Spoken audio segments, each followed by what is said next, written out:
જેટલા પણ લોકો કોન્સ્ટેબલ અને પીએસઆઈનું ગ્રાઉન્ડ પાસ થઈ ગયા છે એમના માટે, અને જે લોકોને હજી ગ્રાઉન્ડ આજથી ચાલુ થશે અથવા તો કાલે હશે અથવા આવવાનું છે અને તૈયારી ચાલુ છે એમના માટે આપણે બંધારણના વિડીયો લાવીએ છીએ. તો આજે આપણે બંધારણ ભાગ 1 સંઘ અને તેનું રાજ્ય ક્ષેત્ર એની વાત કરીશું, જેમાં અનુચ્છેદ 1 થી 4 છે. તો સૌથી પહેલાં આપણે જોઈએ તો ભાગ 1માં અનુચ્છેદ કેટલા છે? 1 થી 4 અનુચ્છેદ છે. બહુ નાનો એવો ભાગ છે અને આપી જાય એકાદો માર્ક એવો છે. તો સંઘ અને તેનું રાજ્ય ક્ષેત્ર, ભાગ 1નું નામ કહે ને તો પણ સંઘ અને રાજ્ય ક્ષેત્ર. પછી ભાગની અંદર અનુચ્છેદ 1 કહે તો એનું નામ પણ શું છે? સંઘ અને તેનું રાજ્ય ક્ષેત્ર. અને અનુસૂચિ 1 છે તો એનું નામ પણ શું છે? સંઘ અને તેનું રાજ્ય ક્ષેત્ર. તો જો સંઘ અને તેનું રાજ્ય ક્ષેત્ર, અનુસૂચિ 1 ભાગ 1 ના અનુચ્છેદ 1. તો પહેલો અનુચ્છેદ સંઘ અને તેનું રાજ્ય ક્ષેત્ર. પછી અનુચ્છેદ બીજો છે, આપણે પહેલાં અનુચ્છેદ જોઈ લઈએ પછી એક એક અનુચ્છેદ ડીપમાં જોશું. તો પહેલો અનુચ્છેદ છે સંઘ અને તેનું રાજ્ય ક્ષેત્ર. બીજો અનુચ્છેદ શું છે? નવા રાજ્યો પ્રવેશ સ્થાપના. નવા રાજ્યો પ્રવેશ અને સ્થાપના ભારતની બહારના. આ બીજા અનુચ્છેદમાં તમારે બે એટલે શું યાદ રાખવાનું? બૈરી ક્યાંથી આવે? બારેથી આવે. ઘરમાં તો હોય ને, આપણે બારેથી લાવી બૈરીને લગ્ન કરવા હોય એટલે, તો બૈરી બારેથી આવે. એટલે 2માં શું આવશે કે ભારતની બહારનો વિસ્તાર. પછી 3માં નવા રાજ્યોની રચના અથવા નામ અને સીમામાં પરિવર્તન, એટલે કે ભારતીય ક્ષેત્ર. હવે બૈરી બારેથી આવી અનુચ્છેદ 2. હવે અનુચ્છેદ 3માં શું થાય? છોકરું થાય, બચ્ચું. છોકરું થાય તો એ તો ઘરમાં થાય, એને ક્યાંય બહાર લેવા જવું ન પડે. એટલે ભારતીય ક્ષેત્રમાંથી ઓલું બહારથી, એટલે બૈરી બહારથી આવે એટલે કે બહારનો વિસ્તાર. ત્રીજામાં શું? ભારતીય ક્ષેત્રમાંથી એટલે કે અંદર ઘરમાં બચ્ચું થાય. એટલા માટે નવા રાજ્યોની રચના, નામ અને સીમામાં પરિવર્તન. તો જો નવા રાજ્યો પ્રવેશ અથવા સ્થાપના એટલે અનુચ્છેદ 2 અને અનુચ્છેદ 3માં શું થશે? સાદી બહુમતી સંસદની. અત્યારે આપણે ખાલી અનુચ્છેદ વાંચવી છીએ, જોઈએ છે, એક એક અનુચ્છેદ ડીપમાં જોવાનું છે આપણે. હવે અનુચ્છેદ 4માં શું કીધું? જો અનુચ્છેદ 2 અને 3 મુજબ કોઈ પરિવર્તન થાય તો અનુસૂચિ 1 અને અનુસૂચિ 4માં પણ પરિવર્તન કરવું પડશે. તો આ એવું કહે છે કે આપણે જો અનુચ્છેદ 2 અથવા 3 અને અથવા બંને એક જ થાય અને 3 મુજબ કોઈ પરિવર્તન થાય, કોઈ નવું રાજ્ય આવે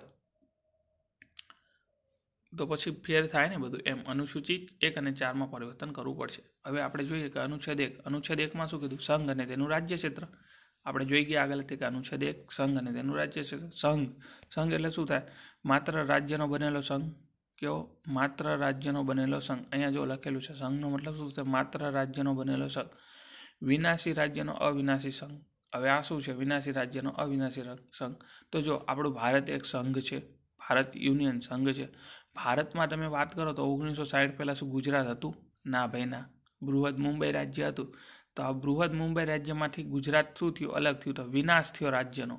અને પણ આપણા ભારત દેશનો વિનાશ ન થયો ને, એ તો એમ નામ રહ્યો, એમાં જ આવ્યું નહીં, પડ્યું અલગ બૃહદ મુંબઈમાંથી, પણ રીતો ભારતમાં જ તે નહીં.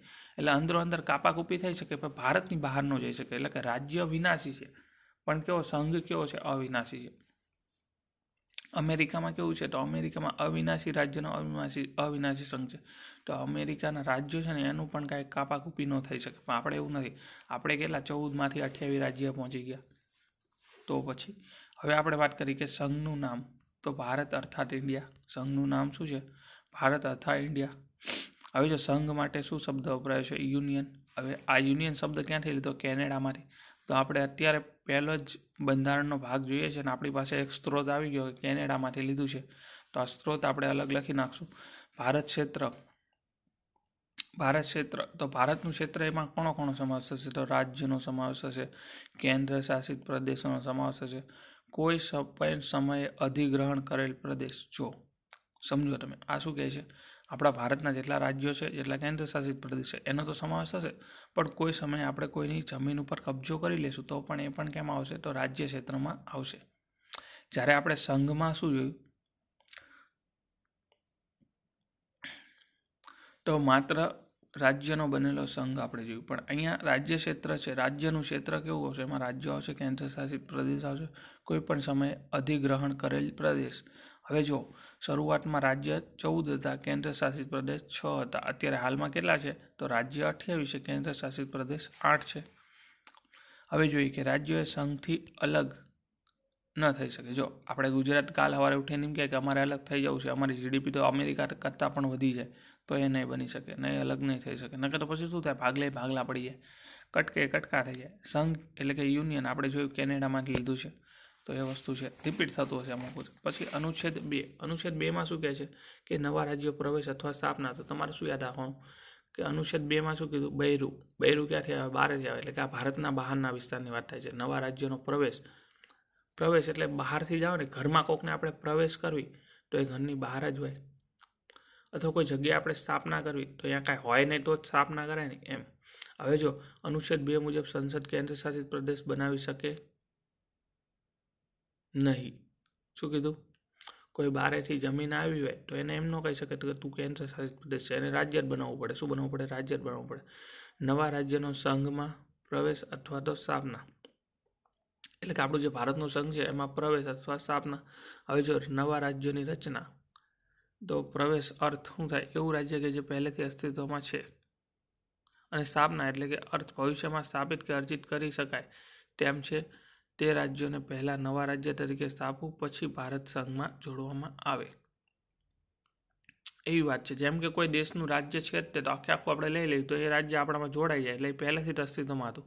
પણ સ્થાપના ભવિષ્યમાં સ્થાપિત અર્જિત કરી શકાય, એવી વાત થાય છે. જો અહીંયા વાત કરીએ તો આપણે વાત કરીએ કે પ્રવેશ, તો આપણે આ જે સિક્કિમ હતું એ ભારતીય ભૂમિનો ભાગ ન હોય, પણ સિક્કિમ એક્ઝામ્પલ છે કે એને સ્વેચ્છાએ કીધું કે અમે તમારા જોડો, તો એક પોતે એક નામ હતું જ તેનું જે પહેલેથી અસ્તિત્વમાં હતું તે, તો આપણે એને આપણે ભેગું જોડી લીધું, તો એનો પ્રવેશ થયો.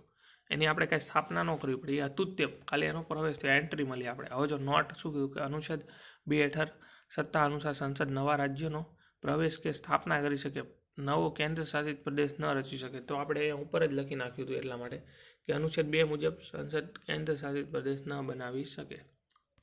સમજાઈ ગયું. હવે જો સિક્કિમનું આપણે આખું જોઈએ તો સિક્કિમમાં શું કીધું કે અર્પણ વિધિ દ્વારા આવ્યું.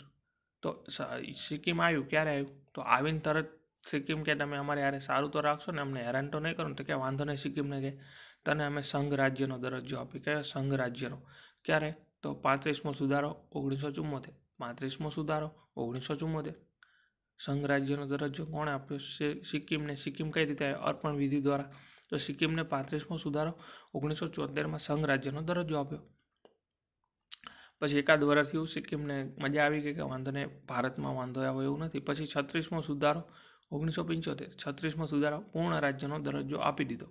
તો જો પહેલાં કયો આપ્યો, સંઘ રાજ્યનો દરજ્જો આપ્યો. 35મો સુધારો 1974 અને પછી 36મો સુધારો 1975માં પૂર્ણ રાજ્યનો દરજ્જો. તો આપણે એક સ્ત્રોત જોયો કેનેડામાંથી, પછી આપણે 2 સુધારા જોયા, 35મો સુધારો સિક્કિમ માટે સંઘ રાજ્યનો દરજ્જો, અને 36મો સુધારો 1975 પૂર્ણ રાજ્યનો દરજ્જો.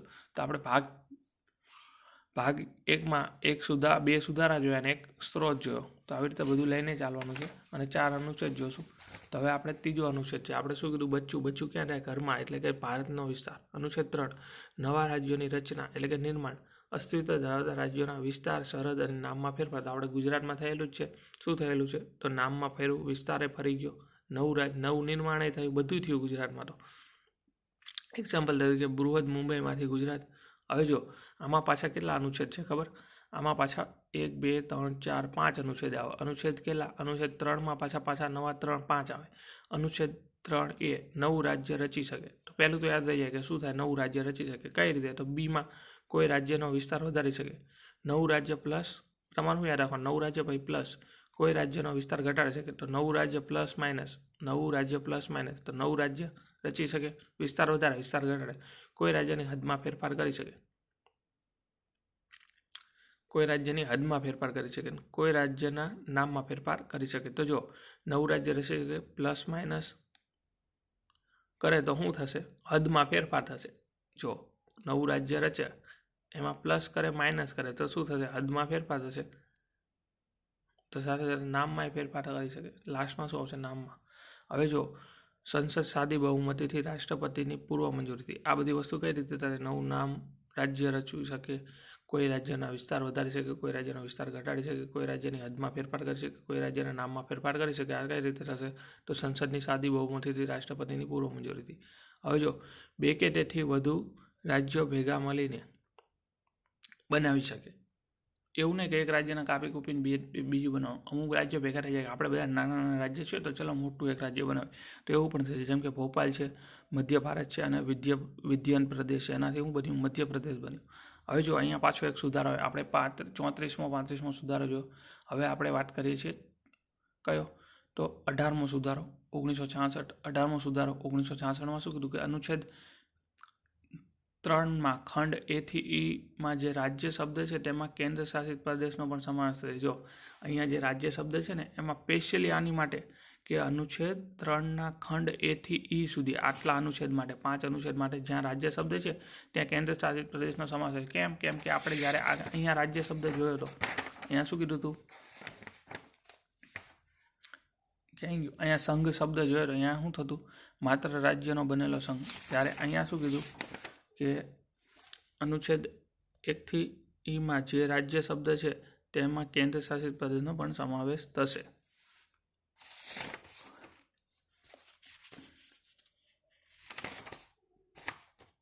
હવે આપણે અહીંયા જોઈએ કે નવું રાજ્ય બનાવવાની પ્રોસેસ કઈ રીતની છે. તો સાવ સિમ્પલ છે.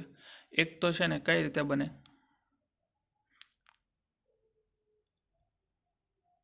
કેન્દ્ર શાસિતમાંથી અથવા તો રાજ્યમાંથી. તો પહેલાં રાજ્યમાંથી આપણે જોઈએ તો સંસદ છે ને, સંસદ એ પહેલાં શું કરશે? તો પૂર્વ મંજૂરી માટે જશે રાષ્ટ્રપતિ પાસે. રાષ્ટ્રપતિ પૂર્વ મંજૂરી આપી દે નહીં, પહેલાં રાષ્ટ્રપતિ પાસે સંસદ શું કરશે? પૂર્વ મંજૂરી માટે મોકલશે. તો રાષ્ટ્રપતિ છે ને જે તે રાજ્યને વિચારણા માટે મોકલશે. પછી રાષ્ટ્રપતિને આર્ય ખરડો પાછો દે કે ન દે એ રાષ્ટ્રપતિએ નહીં જોવાનું. રાષ્ટ્રપતિને ઈચ્છા હોય તો પૂર્વ મંજૂરી આપી દે. પૂર્વ મંજૂરી આપી દે ને તો સંસદ છે ને લોકસભા અથવા રાજ્યસભા ગમે એમાંથી ગૃહમાંથી પસાર કરી શકે. લોકસભામાંથી સાદી બહુમતી આવી ગઈ તો રાજ્યસભામાં જાય, રાજ્યસભામાંથી સાદી બહુમતી આવી ગઈ એટલે કે 1/2. પણ એક વસ્તુ છે કે આ બંનેની સંયુક્ત બેઠક ન બોલાવી શકે. ગમે એમાં પ્રથમ મોકલી દે, ભાઈ બીજામાં જશે.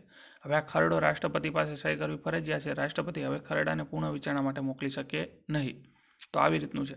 પણ જ્યારે આવું રીતે કેન્દ્ર શાસિત પ્રદેશમાં કરવું ને ત્યારે શું છે? સંસદ છે એ રાષ્ટ્રપતિની પૂર્વ મંજૂરી માટે મોકલશે. પણ શું થશે? કેન્દ્ર શાસિત પ્રદેશ છે ને હોય ને તો અહીંયા વિચારણા માટે નહીં મોકલવાનું. એમના મતે ડાયરેક્ટ. જોકે અહીંયા વિચારણા માટે મોકલતા હતા પણ તો આ રાષ્ટ્રપતિ ડાયરેક્ટ જ તે કરી શકતા, પણ જો એનો વિચાર ના પડે તો ન કરે એવું. પછી સંસદ રાષ્ટ્રપતિ પૂર્વ મંજૂરી આપી દે તો સંસદ છે ને લોકસભા અથવા રાજ્યસભા ગમેમાંથી પસાર કરી શકે પ્રથમ. એટલે બંનેમાંથી પસાર કરવાનો, પણ બંનેની સંયુક્ત બેઠક નહીં, અલગ અલગ.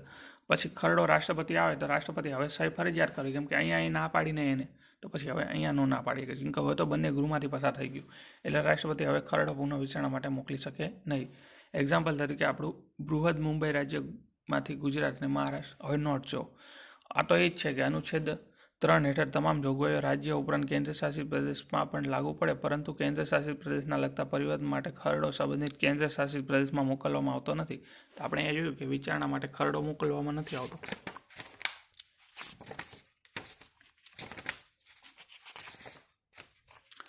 અનુચ્છેદ 4. તો આપણે હવે અહીંયા છે ને અનુચ્છેદ 4 જોઈએ, પછી નેક્સ્ટ આપણે બધી સમિતિઓ જોશું. તો આપણે હવે લાસ્ટ અનુચ્છેદ જોઈ લઈએ. અનુચ્છેદ 4. અનુચ્છેદ 2 અને 3માં પરિવર્તન કરવામાં આવે તો અનુસૂચિ 1 અને 4માં પણ પરિવર્તન થશે. તો આવું છે. હવે આપણે નેક્સ્ટ છે ને રાજ્ય પુનર્ગઠન આયોગ અને સમિતિઓ એની ચર્ચા કરીશું, જે આને સંલગ્ન છે.